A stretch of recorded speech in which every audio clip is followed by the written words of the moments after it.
Je trouve que le président a pris un risque nécessaire, comme François Mitterrand l'avait fait, en provoquant ce débat populaire, pour que chaque Français s'intéresse au sujet, lise ce texte, se sente respecté, concerné.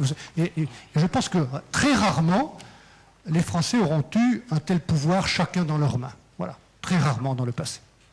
Alors, c'est un risque nécessaire. Mais il faut aller au bout de ce débat.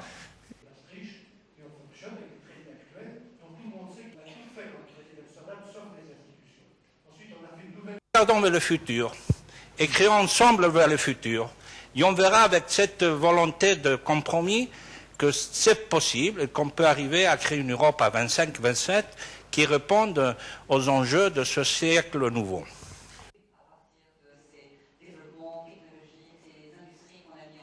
Moi, je veux dire que cette Constitution préserve la singularité du modèle politique européen.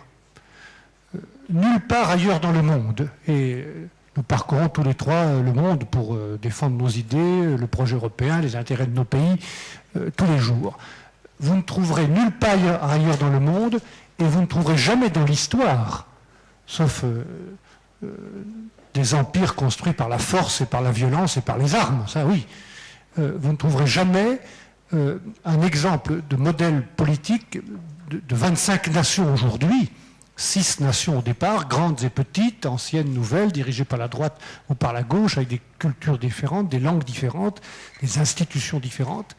Chacune de ces nations gardant sa différence.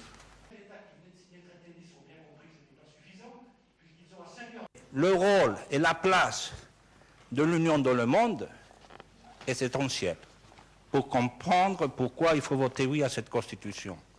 Parce que sinon, on va rester en dehors.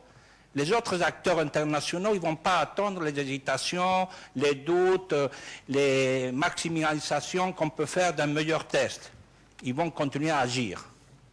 Et si l'Europe veut être à la mesure des exigences, des aspirations de nos citoyens européens, on doit être organisé, être ordonné pour pouvoir répondre à ces nouveaux enjeux du monde du XXIe siècle.